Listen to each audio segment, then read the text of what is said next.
Now you know I'm feeling myself. I got my fresh hair done. It's looking good. This is actually my first time getting my hair done short in Chicago. So shout out to Jasmine. She did her thing. Look at that. Look at that. Look at that. But this is not about me.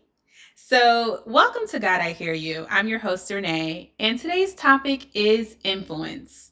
We're going to open up by reading from the book of Proverbs, chapter 13, verses 20. Here's what it reads: Whoever walks with the wise becomes wise, but the companion of fools will suffer harm. I'm going to read that one more time. Whoever walks with the wise becomes wise, but the companion of fools will suffer harm. Our key focus today is influence. And one, we're going to get into the definition of influence. We're going to look at different forms of influence, and we're going to discuss some examples of positive and negative influences, both in the past and the present. And finally, we're going to do a pulse check because we talked about pulse checks a couple weeks ago. We're going to do a pulse check to see what our current state of influence is. So, what does influence mean? Influence means the capacity to have an effect on the character, development, or behavior of someone or something. And when we look at that definition, what can we say about different forms of influence? We can look at people, entertainment, music, movies, your friends, your families, the books you read, your church leaders. Any sort of form of influence can come from many different channels. And so, as we think about influence, I know all of us collectively will say that right now in present day, social media has the biggest platform for influence. And although we can agree on that, we really need to get down to the root. Even though social media puts out influence, where is the influence coming from? And to just be honest with you, my opinion, and I believe it is true, influence comes from the spiritual realm. And with the spiritual realm, we have both positive influences and we have negative influences. And so as we look and dig into the Bible, we can go to the root and we can see that not only did influence start within the Bible in the beginning of times, it actually started within heaven. And I know you're probably like, heaven? And I'm like, yes, influence started in heaven. And so let's get to the word. Here's what the word says in Revelation chapter 12, verses 3 through 4. And another sign appeared in heaven. Behold, a great fiery red dragon, having 7 heads and 10 horns, and 7 diadems on his heads. His tail drew a third of the stars of heaven and threw them to the earth. Now let's unpack that. What does that mean? So it's key to know that the stars of heaven actually mean angels, stars. And when we look at the part of the text that says a great fiery red dragon having 7 heads, they're referring to the devil, who is also known as Satan, Lucifer, etc. So what Revelation 12 verses 3 through 4 is saying is that the devil pretty much influenced 1/3 of the angels to fall from heaven. And that's key because a lot of us think that they just fell and they're fallen angels and they don't have an active role in today's society, but they do. They are a part of the enemy, which is the devil's principalities. They all have assignments the same way angels of heaven, angels of light have assignments. They still have assignments. And their biggest assignment is influence. And so as we look at that, we have to say, sometimes I feel like us as humans could be very slow, or not even slow. We can cut off things that apply to us because we really don't want it to apply to us. And so when we look at this, we really need to understand that the devil is just not here waiting for the end of time. He is waiting with a vengeance, and he's not waiting sitting back. He knows the time, but he's actually right now moving in fury. He's putting up his principalities of influence to literally harm you. So he's not sitting back and chilling. He is actively working to destroy you. And so, to speak to that even further, we're going to go to the book of Genesis, chapter 3. And it reads, "Now the serpent was more cunning than any beast of the field, which the Lord had made. And he said to the woman, Has God indeed said, You shall eat of every tree of the garden? And the woman said to the serpent, We may eat the fruit of the trees of the garden, but of the fruit of the tree which is in the midst of the garden, God has said, You shall not eat it, nor shall you touch it, lest you die. Then the serpent said to the woman, You will not surely die, for God knows that in the day you eat of it, your eyes will be opened, and you will be like God, knowing good and evil.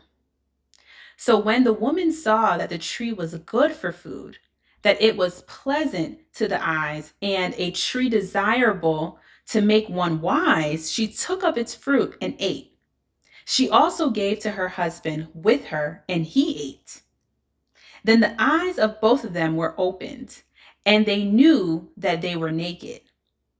And they sewed fig leaves together and made themselves coverings. And they heard the sound of the Lord God walking in the garden in the cool of the day. And Adam and his wife hid themselves from the presence of the Lord God amongst the trees of the garden.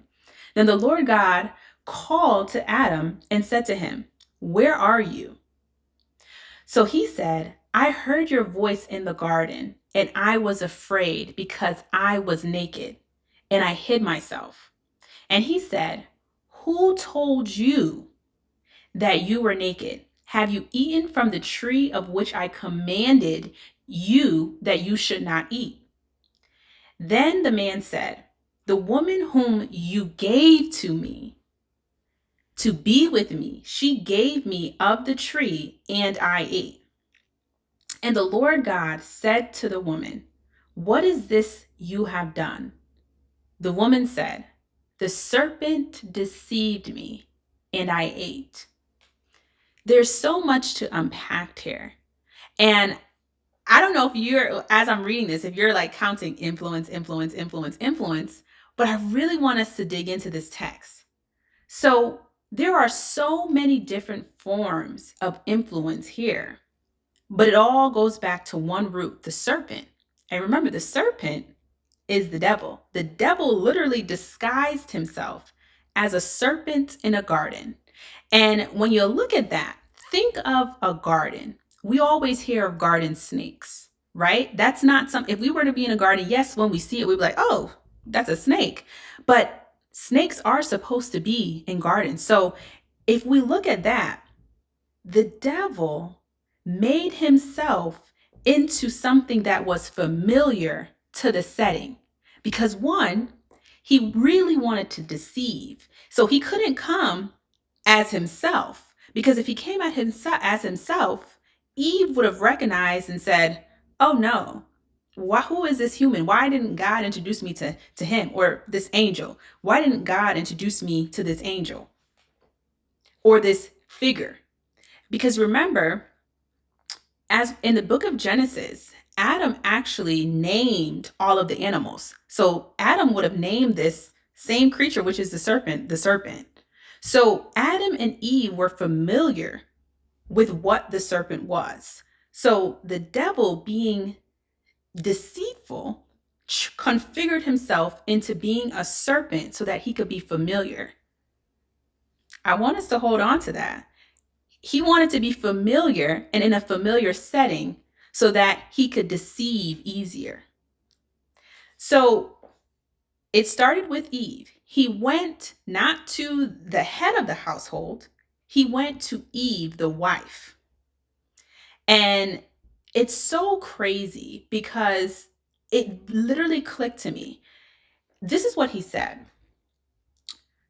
You will not surely die, for God knows that in the day you eat of it, your eyes will be opened and you will be like God, knowing good and evil.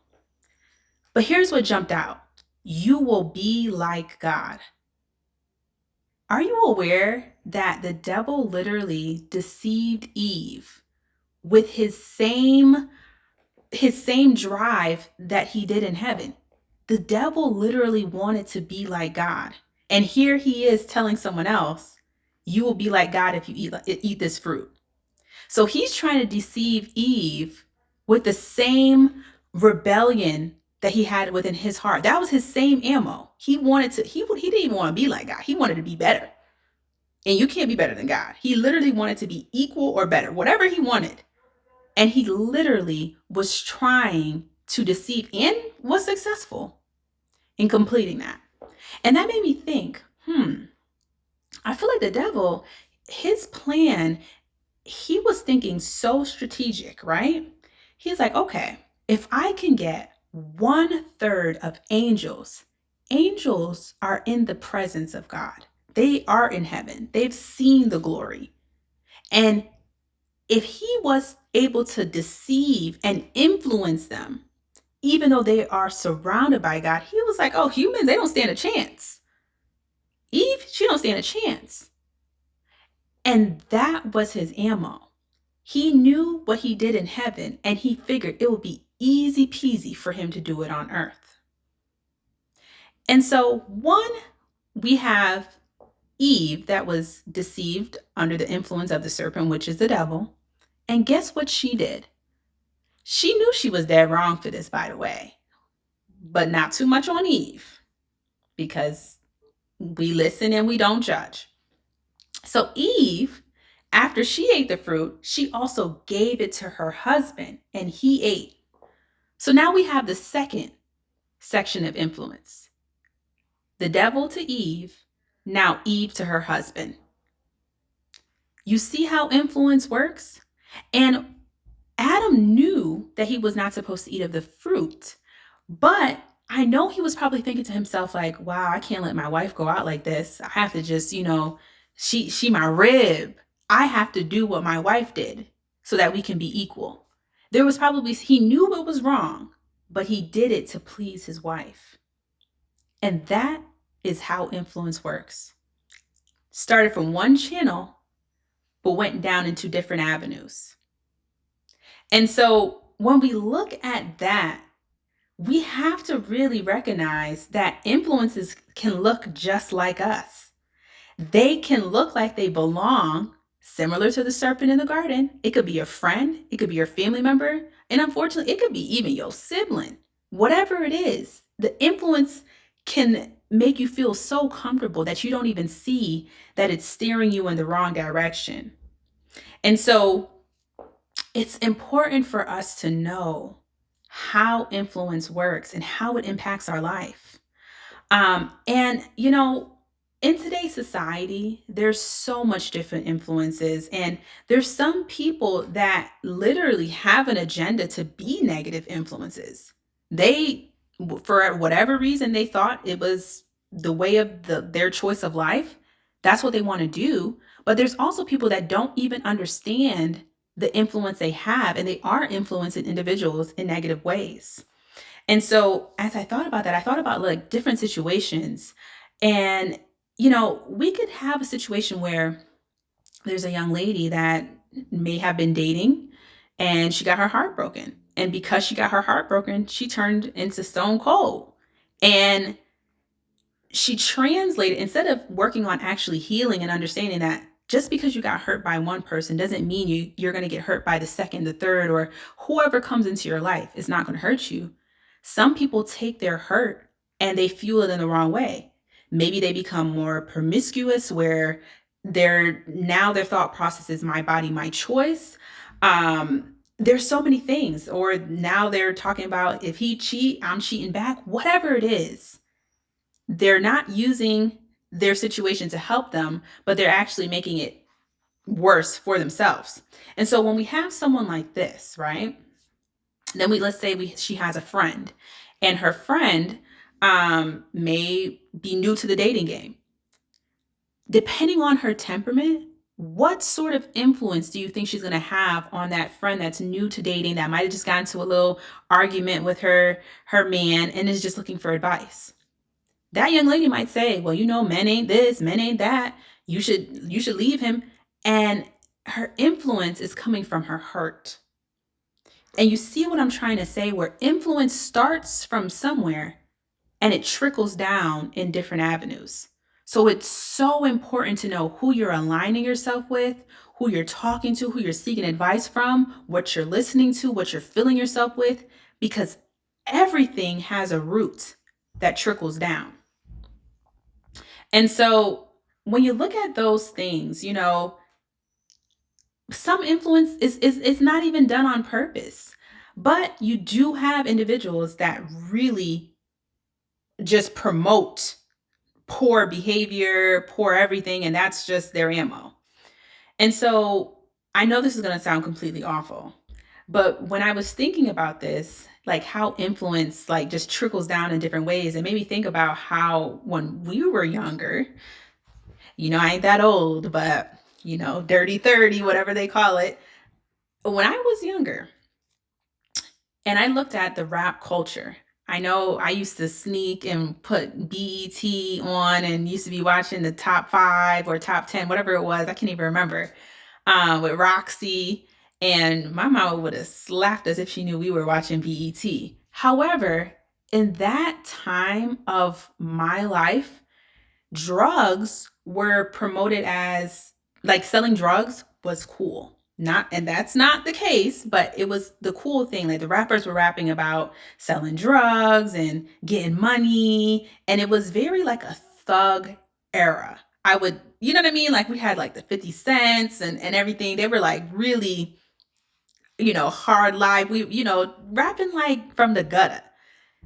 And then I started thinking about today's society where rap has also evolved into something, one, we got mumble rap. That's a whole nother conversation for another day. But how rap started was, they were, rapping about selling drugs being cool. Now the rappers are talking about using drugs. You see how things and influence changes? And I'm like, wait a minute. Back when we were younger, if someone was using drugs, you were looked at as a bum, a lick, a fiend, offie. They had so many different names for you. But now the influencers, the rappers are promoting it as something as cool. And unfortunately, there are people that actually buy into that into today's society. And they're looking at these people, they're glorifying what they do because they're glorifying their lifestyle. And they don't understand that those influences are killing them. And so when you look at that even further, right? It was just like, it was so ironic to me that, how the rap culture has changed. And it really made me think about one rapper in particular. And I don't want to, bash him, but it was so interesting. I came across an interview and it was with Future. And Future was pretty much being interviewed and they were asking him about like his music and what he puts out there, and the topic of drugs came about, and the interviewer was pretty much like, you talk about a lot of drugs, this is the guy that's like singing Molly Percocet, Molly, you know what I mean? So when he was asked that question, I want to read to you what he said.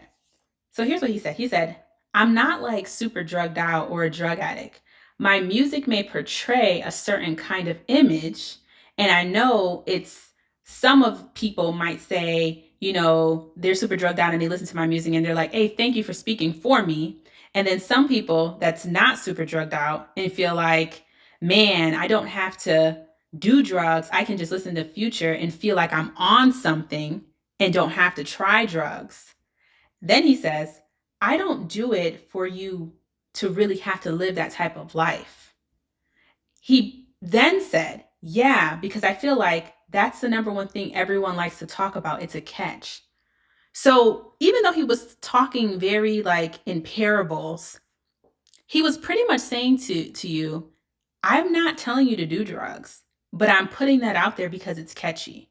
And if someone listens to it and they just want to feel a certain way, they're going to feel a certain way. If someone listens to it and they're agreeing and saying like, oh, he's speaking on drug use and that's for me, so be it. Can you just look at that as influence just a second ago? He doesn't even care how his music is being perceived. If you're using drugs, he like, okay, cool. I'm glad my music resonates with you. If you're not using drugs and you just think it's a cool lifestyle, he's saying cool. Because he just said he is focused on it's a catch. So he doesn't care what he's putting out in today's society. He doesn't care that there are some individuals that listen to his music and they're like, you know what? They might be easy influence. Now I want to try Molly. Now I want to try a Percocet. And if you think about where today's society is, we're like literally in the middle of an opioid crisis. And where is all this coming from? It is orchestrated from the spiritual realm. It starts with a source and it trickles down in different avenues. That's why when you see certain agendas being pushed all at once, even with AI, this last 2 years, before this, we weren't hearing nothing about AI. Now AI is the talk. You can't even click on an app without it having a new feature of AI. That's how today's society works. There's agendas, there's plans, and they get executed in different forms of entertainment. And it trickles down to us and how we receive it and how we, what we're doing on a day to day, whether it's the movies we watch, the books we read, it all has influence on us. And looking at Future, he's not the only one. He's definitely not the only one. But I want to pause and I want to read this text from Romans 12, verse 2. And here's what it says. And do not be conformed to this world, but be transformed by the renewing of your mind, that you may prove what is good and acceptable and perfect will of God. And the key focus is, and do not be conformed to this world, but be transformed by the renewing of your mind. We have to be on guard. We cannot let the world conform us. We have to be the conformers putting out change, because although you may look at it as like, oh, it's just music. It's just, I'm in the car, I'm just vibing. Other people are taking that stuff and they're using it as Future's cool. He's getting girls. He's getting designer stuff. He's getting the things I want. Maybe that's the lifestyle I need to live. And it's sad. And it's sad. And so as we think about influence, I recognize that he's not the only one. There's so many different influencers and they all have different agendas that they're pushing. Maybe his is, promoting drugs, sex, promiscuity, but there's others. And for one, I look at someone like Drake. And when I say Drake, Drake had me in a chokehold, okay? I enjoyed Drake's music. I thought like I could listen to Drake from the start of the day to the end of the day. But there were little things that would pop out to me that I would be like, why is he saying that? Like in a lot of his songs, you'll hear him say 666. And like, why are you saying that? Because if you in the word, you would know that 666 is identified as the mark of the beast, which, is the devil. So if we're just listening to these things and we're not processing, or we're ignoring it because we like the song, we're under influence, And so there was a specific time where I said to myself, you know what, Renee, at a certain point, if you're going to allow the negativity around you if you're going to keep ignoring it, you're a part of the problem. And so I actually, and this is just a me thing, I decided, you know what, this is where I draw the line and I can no longer listen to Drake. So I really make an active effort not to listen to him. Obviously, if my friend is listening to him, I'm not going to be that person. But if it's me, I'm not going to type in his name to listen to his music. And here's why. So one day I was driving and he just had a new song come out. And I'm just like, oh, Drake's new song. Let me listen to it. And this is from the mouth of Drake. This is on his song, Sneakin'. This is the words it says. Yeah, we got London on the track. This is all God's doing. Man, you can't help it. But if the devil's in the detail, then I'm satanic. That's what Drake said. Let me read that again. This is all God's doing. Man, you can't plan it. But if the devil's in the details, then I'm satanic. Now, you tell me, would you repeat that back? Would you be at a concert screaming those lyrics? But guess what? There are people that are going to those concerts not really processing what he is saying, and they're screaming those lyrics. They're literally saying that they're satanic. That is what you call being influenced from the devil. And the influence, even though Drake obviously has to know that you know beside you on at this point, but he doesn't care.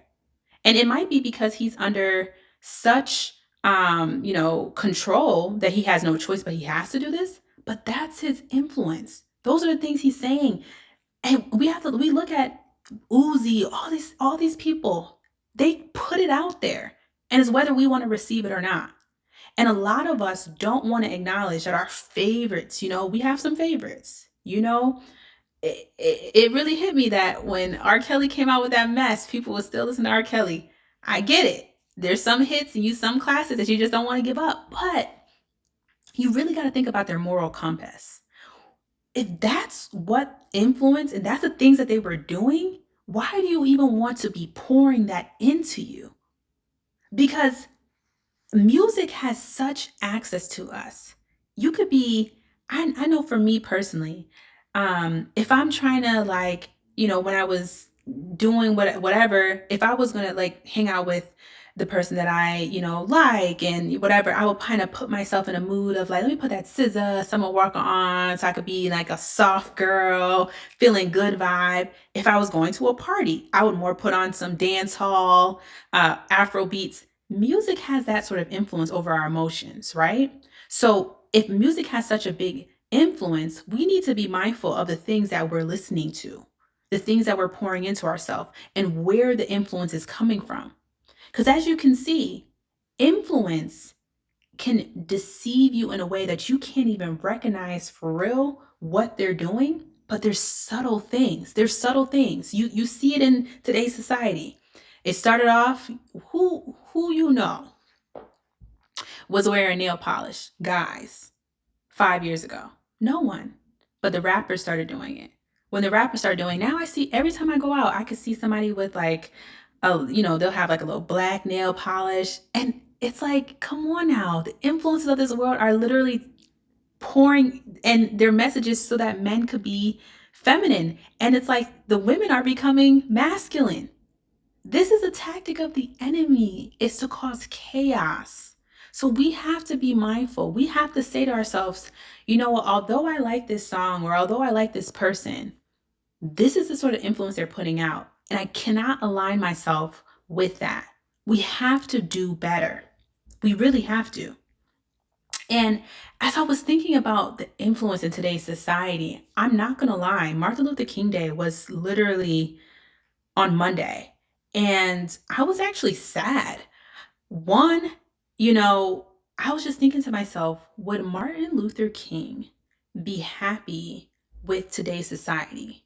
He literally sacrificed his life, marching, speaking against hate, fighting for our equality. And as I look at today's society and I look at the people that have these platforms, the stuff they're doing is disgusting.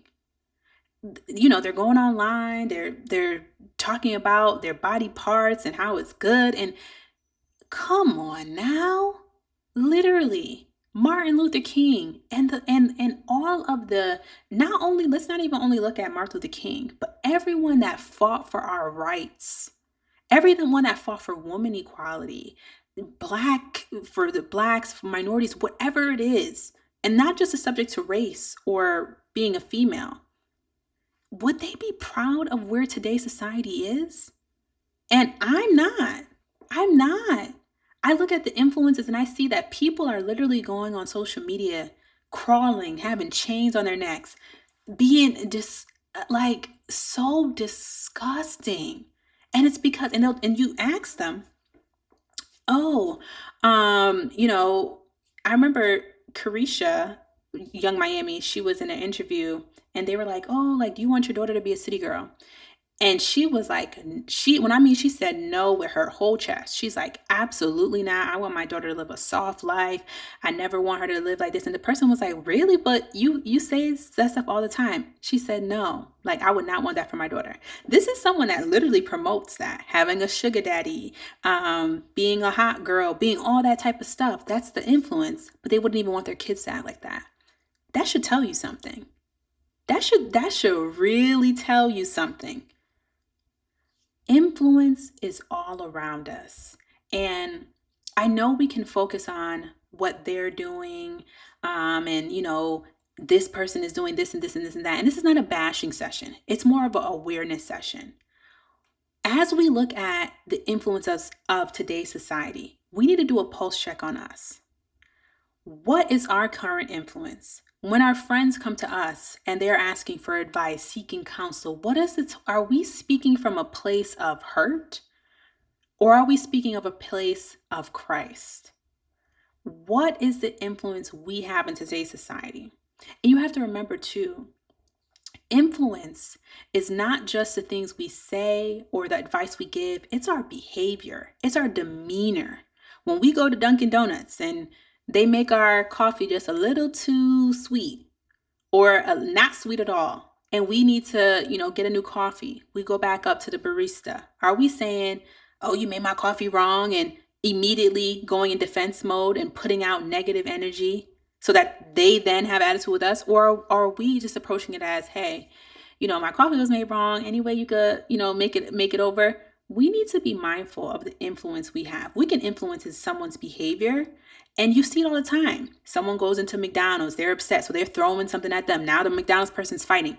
Don't be an influencer that makes people sin. Walk with God and remember that God is omnipresent. He sees all, He knows all. So that should even push you more in the right direction of being conscious of the things that you're filling yourself with. And so as we get to closing, I really want us to just, write this prayer down, say this prayer. Forgive me, Lord, where I have been a negative influence. Minister to those who have lost their way or stumbled because of me. Guard me from negative influences. Send me people of light and let me be a light. I want to read that one more time. Forgive me, Lord, where I have been a negative influence. Minister to those who have lost their way or stumbled because of me. Guard me from negative influences. Send me people of light and let me be a light. We really need to check ourselves. In today's society, there are so many people that need God. When you walk outside your house, when you talk to someone, let them see the influence of Christ in you. Let that light shine. And so to close, I want to read from Romans 12, verses 21. And it reads, do not be overcome by evil, but overcome evil with good. In a world filled with so much evil, so much people of influence using it to glorify the kingdom of darkness, use your influence to promote the kingdom of Christ. Promote God, family and friends. Just let your glory shine and let God just shine through you so that you can be an influence of Christ. That's all I have for now. If you like it, send it, subscribe, do what you want with it. It was nice talking with you. Bye.